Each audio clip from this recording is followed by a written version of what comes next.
ইমানে সিন্দুৰ কিনিবৰ কাৰণে এটা বোজা আছে। সদায়তো আৰু বোজা বহন কৰি থাকিব নোৱাৰি। এদিন নহয় এদিন সেই বোজাৰ পৰা মুক্ত হ'বলৈ মন যাবই। সকলো তিৰোতাই নিজৰ গিৰিয়েকৰ মংগল কামনা কৰি শিৰত সিন্দুৰ লয়।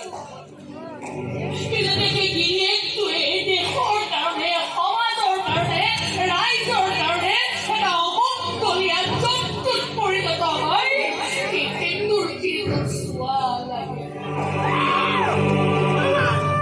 আৰু চোৱাৰ লগে বহন কৰিব হাতত এটা পাপ। সেই পাপৰ